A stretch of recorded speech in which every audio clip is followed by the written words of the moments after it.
Pengembangan teori. Epistemologi membantu dalam pengembangan dan evaluasi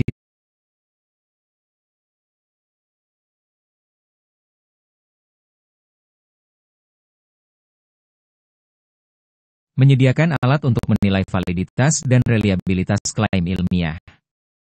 Ini membantu ilmuwan memastikan bahwa hasil penelitian mereka benar dan dapat dipercaya. Pengembangan teori. Epistemologi membantu dalam pengembangan dan evaluasi teori-teori ilmiah. Ini memungkinkan ilmuwan untuk membangun teori yang lebih kuat dan lebih koheren. 8. Tantangan dalam epistemologi.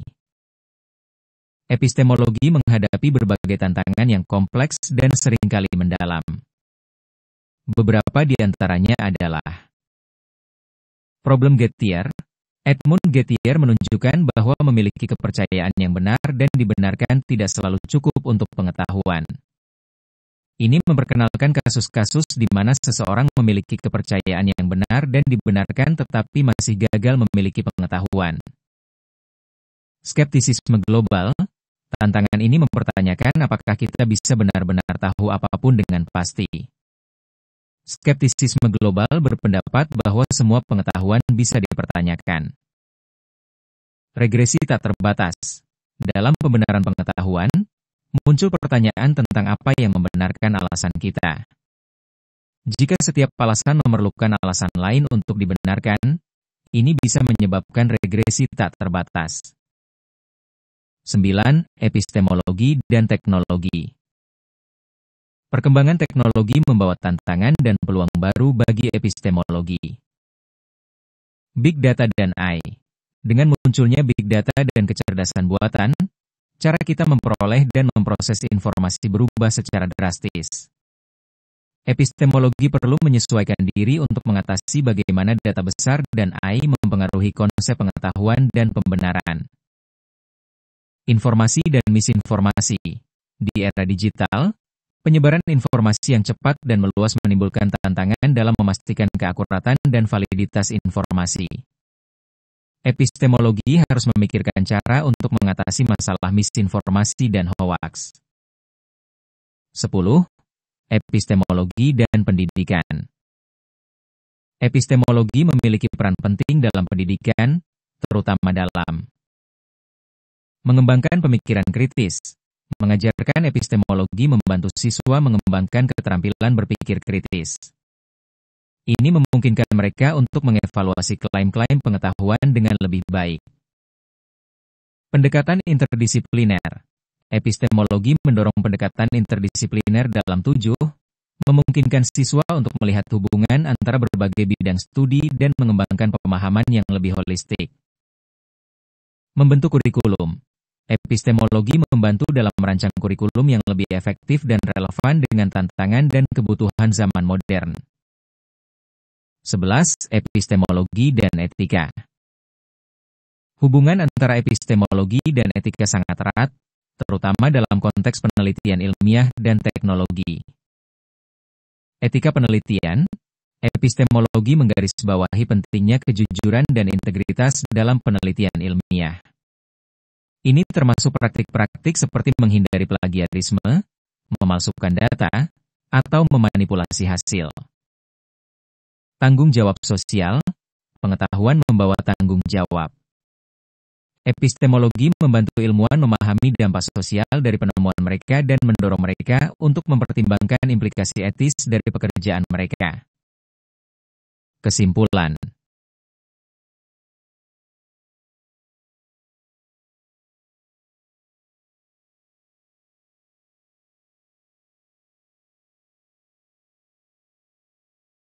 Epistemologi adalah fondasi penting bagi pemahaman kita tentang pengetahuan. Dengan mengeksplorasi definisi pengetahuan, sumber-sumber pengetahuan, teori-teori kebenaran, tantangan skeptisisme, dan teori pembenaran, epistemologi membantu kita memahami bagaimana kita mengetahui sesuatu dan bagaimana kita bisa membedakan antara keyakinan yang benar dan yang salah. Epistemologi juga memainkan peran penting dalam metodologi ilmiah, validitas ilmiah, pengembangan teori, serta pendidikan dan etika. Tantangan-tantangan yang dihadapi epistemologi, seperti problem Gettier dan skeptisisme global, mendorong kita untuk terus memperdalam pemahaman kita tentang pengetahuan dan pembenaran. Dengan demikian, epistemologi tidak hanya relevan dalam konteks akademis tetapi juga dalam kehidupan sehari-hari, teknologi, dan masyarakat luas. Konsep dasar epistemologi memberikan kerangka untuk memahami dan mengevaluasi pengetahuan.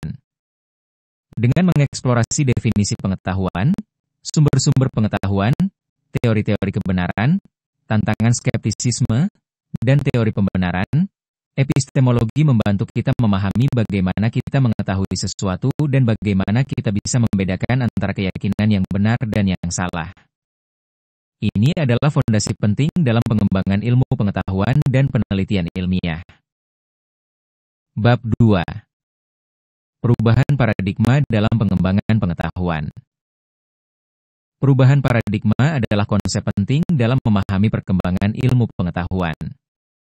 Istilah ini populer berkat karya Thomas Kuhn dalam bukunya The Structure of Scientific Revolutions, 1962. Berikut adalah penjelasan rinci tentang perubahan paradigma dalam pengembangan pengetahuan. 1. Definisi paradigma. Paradigma. Paradigma adalah kerangka teoretis yang diterima oleh komunitas ilmiah tertentu, yang mencakup asumsi dasar, metode, dan standar untuk apa yang dianggap sebagai pengetahuan yang valid. Normal science. Ilmu normal adalah aktivitas penelitian yang dilakukan berdasarkan paradigma yang diterima. Ini melibatkan pemecahan teka-teki dalam kerangka paradigma yang ada. 2. Struktur perubahan paradigma. Menurut Kuhn, perkembangan ilmu pengetahuan melalui beberapa tahap utama. Praparadigma.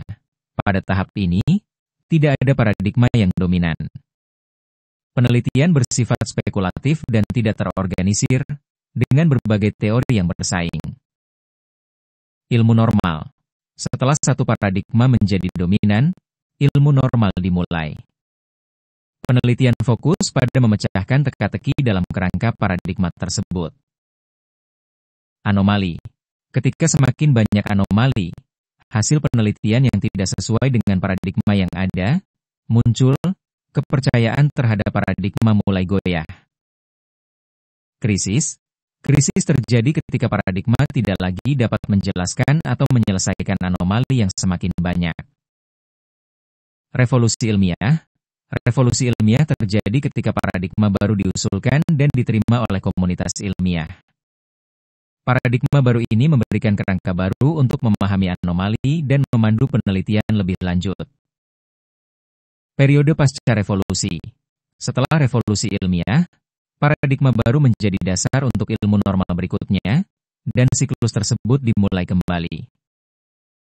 3. Contoh perubahan paradigma. Beberapa contoh terkenal dari perubahan paradigma dalam sejarah ilmu pengetahuan meliputi Revolusi Copernican, pergeseran dari model geosentris, bumi sebagai pusat alam semesta, ke model heliosentris, matahari sebagai pusat, yang diusulkan oleh Nicolaus Copernicus. Revolusi Newtonian, pergeseran dari fisika Aristotelian ke mekanika klasik yang diusulkan oleh Isaac Newton, yang menjelaskan gerak dan gaya dengan hukum-hukumnya. Teori relativitas Einstein, pergeseran dari mekanika Newtonian ke teori relativitas Albert Einstein, yang mengubah pemahaman kita tentang ruang dan waktu. Revolusi kuantum, pergeseran dari fisika klasik ke mekanika kuantum, yang mengubah pemahaman kita tentang perilaku partikel pada skala mikroskopis. 4. Implikasi perubahan paradigma. Perubahan paradigma memiliki beberapa implikasi penting dalam pengembangan pengetahuan. Penolakan terhadap paradigma lama. Paradigma baru seringkali menggantikan paradigma lama, yang berarti banyak teori dan hasil penelitian sebelumnya bisa dianggap tidak valid. Perubahan metode penelitian. Paradigma baru membawa metode dan teknik penelitian baru yang lebih sesuai dengan kerangka teoretisnya. Pembukaan bidang penelitian baru. Paradigma baru seringkali membuka bidang penelitian baru dan memberikan arah baru untuk penelitian ilmiah. Resistensi terhadap perubahan. Komunitas ilmiah seringkali menolak perubahan paradigma karena keterikatan pada paradigma lama dan investasi emosional serta profesional dalam penelitian sebelumnya. 5 kritik dan pengembangan lebih lanjut. Meskipun konsep perubahan paradigma sangat berpengaruh, ada beberapa kritik dan pengembangan lebih lanjut. Relativisme. Beberapa kritikus berpendapat bahwa pandangan Kuhn cenderung relativis, yaitu semua paradigma dianggap sama validnya, yang dapat melemahkan objektivitas ilmu pengetahuan. Evolusi ilmiah. Sebagian ilmuwan dan filsuf berpendapat bahwa perkembangan ilmu pengetahuan lebih bersifat evolusioner daripada revolusioner, dengan perubahan yang terjadi secara bertahap dan tidak selalu melalui krisis besar. Paradigma ganda. Ada juga pandangan bahwa dalam beberapa bidang ilmu pengetahuan, beberapa paradigma dapat koeksis, hidup berdampingan, tanpa harus saling menggantikan. Kesimpulan.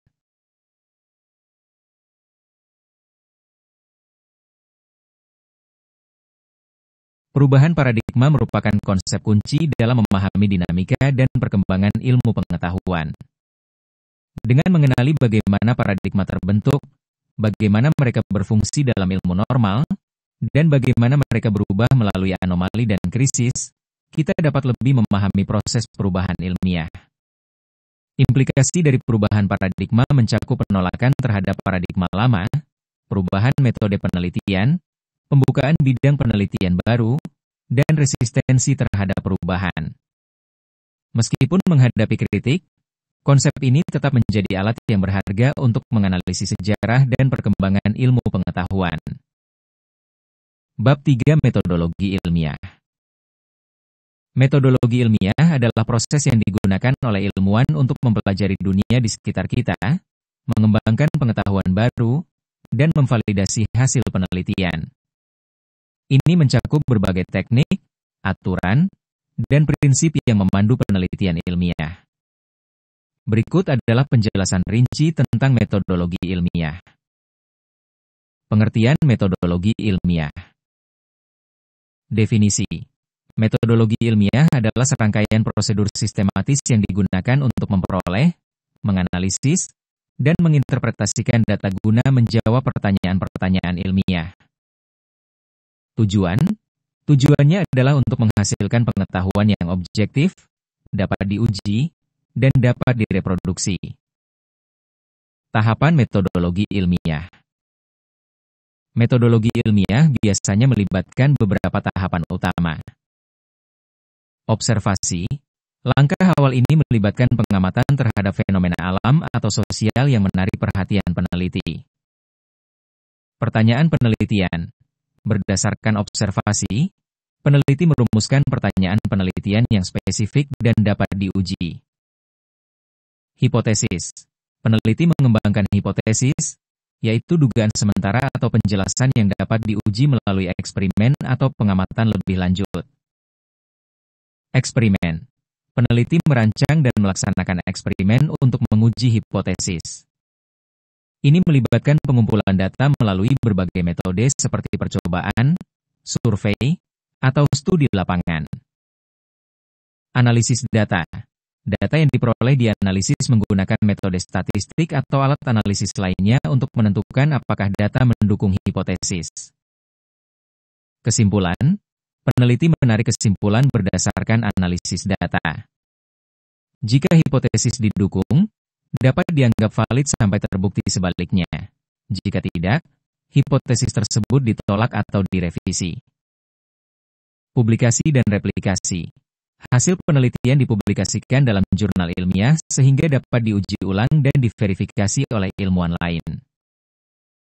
Prinsip-prinsip metodologi ilmiah. Beberapa prinsip mendasar yang mendasari metodologi ilmiah meliputi objektivitas. Penelitian harus dilakukan tanpa bias pribadi, memastikan bahwa hasil penelitian mencerminkan realitas yang diamati. Reproduksibilitas. Eksperimen dan pengamatan harus dapat direplikasi oleh peneliti lain untuk memastikan keakuratan hasil. Verifikasi. Hipotesis dan hasil penelitian harus dapat diverifikasi melalui pengujian lebih lanjut dan pengamatan independen. Keterbukaan. Peneliti harus transparan dalam melaporkan metode, data, dan temuan mereka, memungkinkan evaluasi kritis oleh komunitas ilmiah. Metode-metode ilmiah. Ada berbagai metode yang digunakan dalam penelitian ilmiah, tergantung pada bidang studi dan pertanyaan penelitian. Eksperimen. Metode ini melibatkan manipulasi variabel independen untuk mengamati efeknya pada variabel dependen. Contoh, uji klinis obat. Pengamatan. Metode ini melibatkan pengumpulan data tanpa manipulasi variabel. Contoh, pengamatan perilaku hewan di alam liar. Studi korelasi. Metode ini mengkaji hubungan antara dua variabel tanpa menentukan sebab akibat. Contoh, hubungan antara kebiasaan merokok dan risiko kanker. Studi longitudinal. Metode ini melibatkan pengumpulan data dari subjek yang sama selama periode waktu yang panjang. Contoh, studi perkembangan anak. Simulasi dan pemodelan. Metode ini menggunakan model matematika atau komputer untuk mensimulasikan proses alam atau sosial. Contoh, model iklim global. Tantangan dalam implementasi metodologi ilmiah di Indonesia. Implementasi metodologi ilmiah di Indonesia menghadapi berbagai tantangan yang dapat mempengaruhi kualitas dan keberhasilan penelitian. Pendanaan dan sumber daya. Keterbatasan dana dan sumber daya seringkali menghambat kemampuan peneliti untuk menjalankan penelitian yang komprehensif. Infrastruktur penelitian. Kurangnya fasilitas penelitian yang memadai, seperti laboratorium dan peralatan canggih, dapat membatasi jenis penelitian yang dapat dilakukan. Pendidikan dan pelatihan. Kualitas pendidikan dan pelatihan dalam metodologi ilmiah mungkin tidak merata, sehingga mempengaruhi kemampuan peneliti untuk menjalankan penelitian yang valid dan andal. Birokrasi dan regulasi. Proses birokrasi yang rumit dan regulasi yang ketat dapat memperlambat proses penelitian dan publikasi hasil penelitian. Kolaborasi internasional. Keterbatasan dalam kolaborasi dengan institusi penelitian internasional dapat membatasi akses terhadap pengetahuan dan teknologi terbaru. Solusi untuk meningkatkan metodologi ilmiah di Indonesia. Beberapa langkah yang dapat diambil untuk mengatasi tantangan tersebut dan meningkatkan penerapan metodologi ilmiah di Indonesia meliputi peningkatan pendanaan, meningkatkan investasi dalam penelitian dan pengembangan melalui dukungan pemerintah, sektor swasta, dan lembaga internasional. Pengembangan infrastruktur, membangun dan memperbaiki fasilitas penelitian, seperti laboratorium dan perpustakaan, serta menyediakan akses terhadap peralatan canggih. Pelatihan dan pendidikan. Meningkatkan kualitas pendidikan dan pelatihan dalam metodologi ilmiah melalui program-program pelatihan, seminar, dan workshop. Penyederhanaan birokrasi. Mengurangi hambatan birokrasi dan mempercepat proses perizinan untuk penelitian. Promosi kolaborasi. Mendorong kolaborasi antara institusi penelitian di Indonesia dengan mitra internasional untuk pertukaran pengetahuan dan teknologi. Analisis metode ilmiah.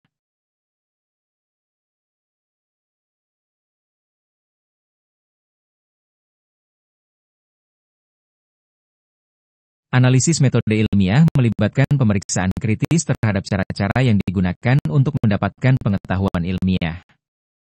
Ini termasuk memahami kekuatan dan kelemahan dari berbagai metode serta memastikan bahwa penelitian dilakukan dengan cara yang valid dan dapat diandalkan. 1. Komponen utama metode ilmiah. Observasi dan pertanyaan. Semua penelitian ilmiah dimulai dengan observasi dan pertanyaan yang jelas. Observasi harus objektif dan sistematis, mengarah pada pertanyaan yang dapat diuji. Hipotesis. Hipotesis adalah dugaan awal yang harus spesifik dan dapat diuji. Hipotesis yang baik adalah yang bisa diuji melalui eksperimen atau pengamatan. Eksperimen dan pengumpulan data. Metode pengumpulan data harus dirancang untuk menguji hipotesis secara objektif. Ini bisa melibatkan eksperimen laboratorium, survei, studi lapangan, atau teknik lainnya. Analisis data. Data yang dikumpulkan dianalisis menggunakan teknik statistik atau metode analisis lainnya untuk menentukan apakah ada pola atau hubungan yang signifikan. Kesimpulan, berdasarkan analisis data, peneliti menarik kesimpulan tentang hipotesis awal mereka. Jika data mendukung hipotesis, maka hipotesis tersebut diterima. Jika tidak, hipotesis tersebut ditolak atau direvisi. 2. Kekuatan metode ilmiah. Objektivitas. Metode ilmiah dirancang untuk mengurangi bias dan subjektivitas, memastikan bahwa hasil penelitian mencerminkan realitas yang diamati. Reproduksibilitas. Hasil penelitian harus dapat direproduksi oleh peneliti lain menggunakan metode yang sama, yang membantu memastikan validitas temuan. Verifikasi dan peer review. Proses peer review dan verifikasi oleh komunitas ilmiah membantu memastikan bahwa penelitian memenuhi standar kualitas yang tinggi. Pengembangan teori. Metode ilmiah memungkinkan pengembangan dan pengujian teori-teori baru yang dapat menjelaskan fenomena alam dan sosial. 3. Keterbatasan metode ilmiah. Keterbatasan pengukuran. Tidak semua fenomena dapat diukur dengan presisi tinggi. Terkadang, variabel-variabel yang penting sulit untuk diukur atau diobservasi secara langsung. Bias dan kesalahan. Meskipun metode ilmiah berusaha mengurangi bias dan kesalahan masih dapat terjadi, baik dalam desain penelitian, pengumpulan data, maupun analisis. Kompleksitas fenomena. Fenomena yang sangat kompleks atau dinamis mungkin sulit untuk dijelaskan dengan model atau teori yang sederhana. Etika penelitian. Beberapa eksperimen atau metode pengumpulan data mungkin menghadapi batasan etis, terutama yang melibatkan subjek manusia atau hewan. 4. Teknik-teknik analisis data. Beberapa teknik analisis data yang umum digunakan dalam metode ilmiah meliputi statistik deskriptif. Teknik ini digunakan untuk mendeskripsikan dan meringkas data, seperti mean, median, mode, dan standar deviasi. Statistik inferensial. Teknik ini digunakan untuk membuat kesimpulan atau inferensi tentang populasi berdasarkan sampel data. Contoh, uji T, ANOVA, regresi. Analisis kualitatif. Teknik ini digunakan untuk menganalisis data non-numerik, seperti wawancara, observasi, dan konten teks, untuk mengidentifikasi tema atau pola. Pemodelan. Teknik ini melibatkan pembuatan model matematis atau simulasi untuk memahami dan memprediksi fenomena. 5. Tantangan dalam implementasi metode ilmiah di Indonesia.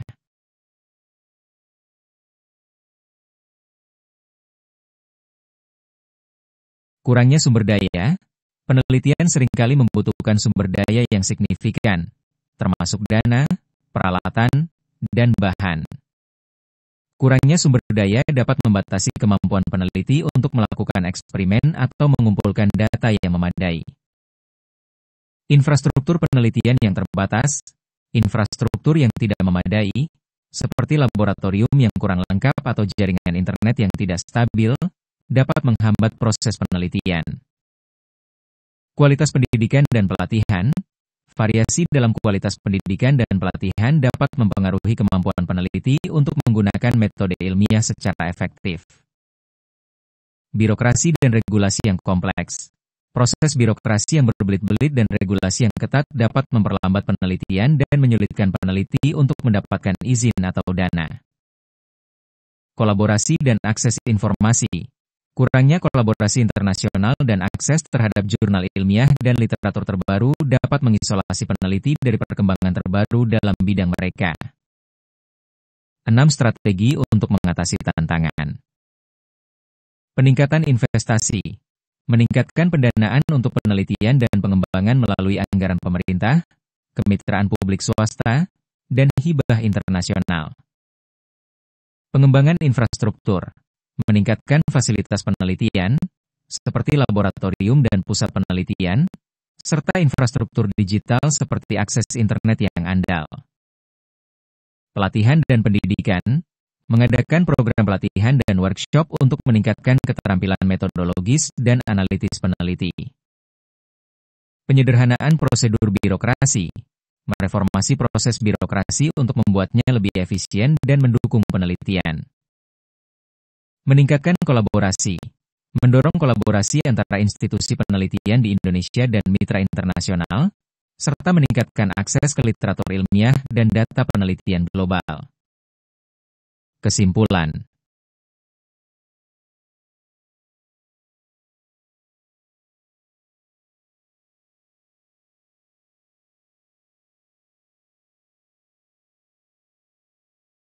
Metodologi ilmiah adalah fondasi dari penelitian yang valid dan andal.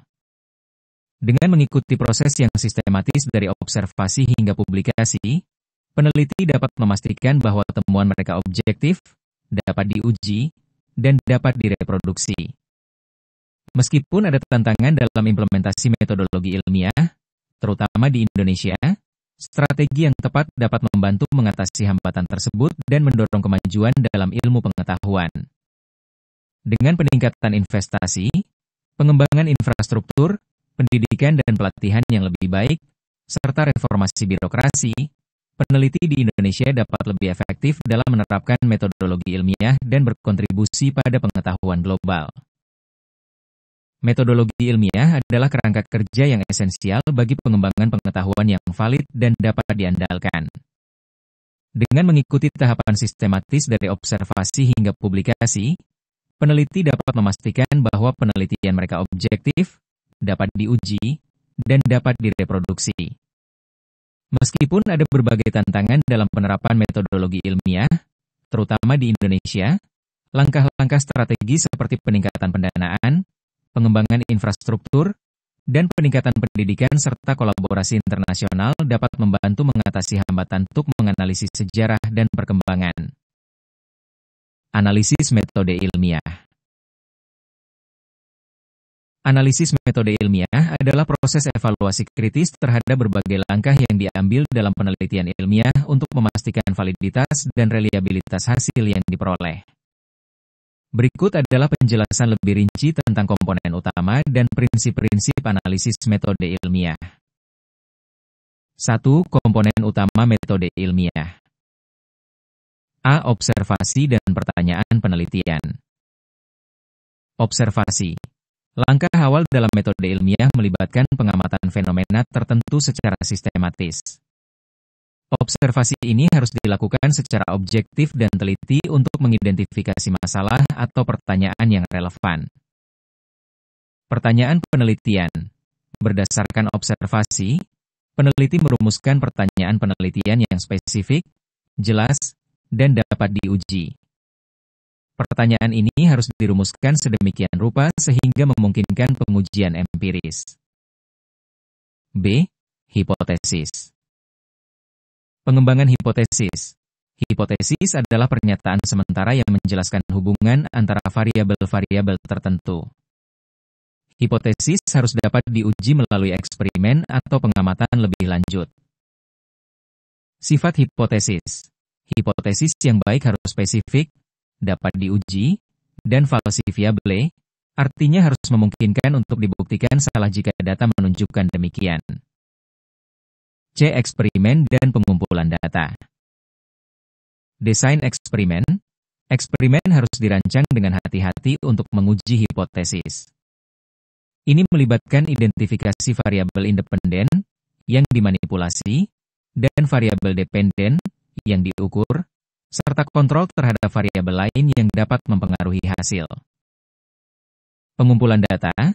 Data dikumpulkan melalui berbagai metode seperti eksperimen laboratorium, survei, studi lapangan, atau observasi.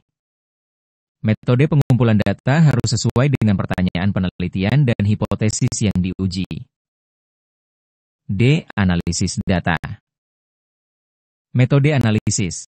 Data yang dikumpulkan dianalisis menggunakan teknik statistik atau metode analisis lainnya untuk menentukan apakah ada pola atau hubungan yang signifikan. Validitas dan reliabilitas.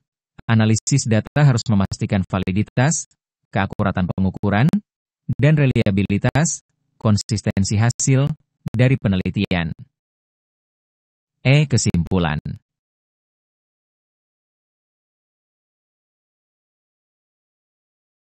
Menarik kesimpulan, berdasarkan analisis data, peneliti menarik kesimpulan tentang hipotesis awal mereka. Jika data mendukung hipotesis, maka hipotesis tersebut diterima. Jika tidak, hipotesis tersebut ditolak atau direvisi. Implikasi dan generalisasi. Kesimpulan harus mempertimbangkan keterbatasan penelitian dan apakah hasilnya dapat digeneralisasikan ke populasi yang lebih luas. 2 prinsip-prinsip analisis metode ilmiah. A. Objektivitas.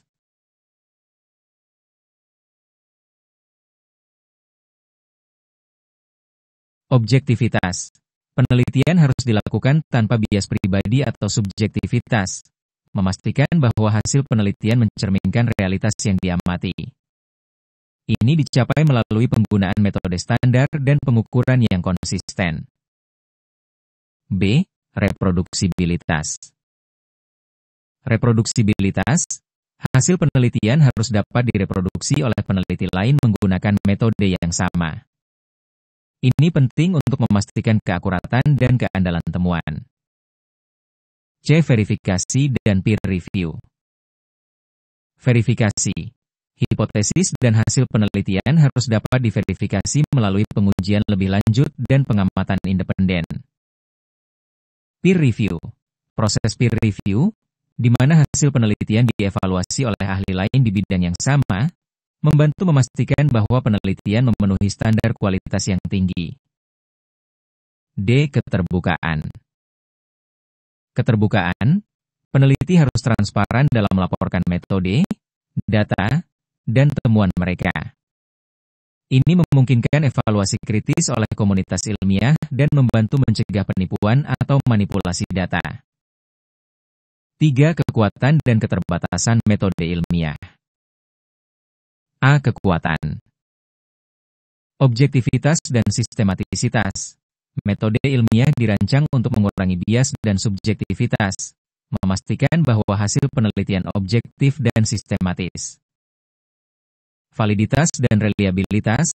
Metode ilmiah memastikan bahwa hasil penelitian valid dan dapat diandalkan.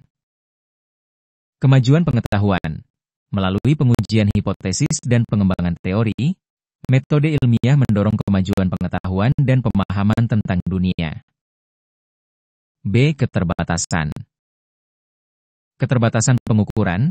Tidak semua fenomena dapat diukur dengan presisi tinggi, dan variabel-variabel tertentu mungkin sulit untuk diukur atau diobservasi secara langsung.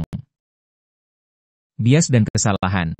Meskipun metode ilmiah berusaha mengurangi bias dan kesalahan masih dapat terjadi dalam desain penelitian, pengumpulan data, atau analisis. Kompleksitas fenomena. Fenomena yang sangat kompleks atau dinamis mungkin sulit untuk dijelaskan dengan model atau teori yang sederhana. Etika penelitian. Beberapa eksperimen atau metode pengumpulan data mungkin menghadapi batasan etis, terutama yang melibatkan subjek manusia atau hewan. 4. Teknik-teknik analisis data. A. Statistik deskriptif. Statistik deskriptif. Teknik ini digunakan untuk mendeskripsikan dan meringkas data, seperti min, median, mode, dan standar deviasi. B. Statistik inferensial. Statistik inferensial. Teknik ini digunakan untuk membuat kesimpulan atau inferensi tentang populasi berdasarkan sampel data. Contoh, uji T, ANOVA, regresi.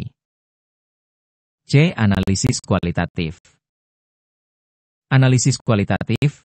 Teknik ini digunakan untuk menganalisis data non-numerik, seperti wawancara, observasi, dan konten teks, untuk mengidentifikasi tema atau pola. D. Pemodelan.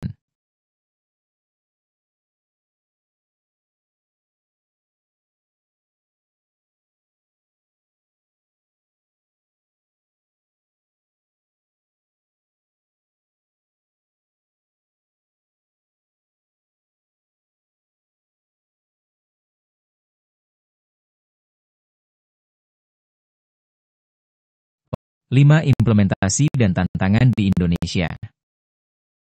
A. Tantangan. Pendanaan dan sumber daya. Keterbatasan dana dan sumber daya seringkali menghambat kemampuan peneliti untuk menjalankan penelitian yang komprehensif.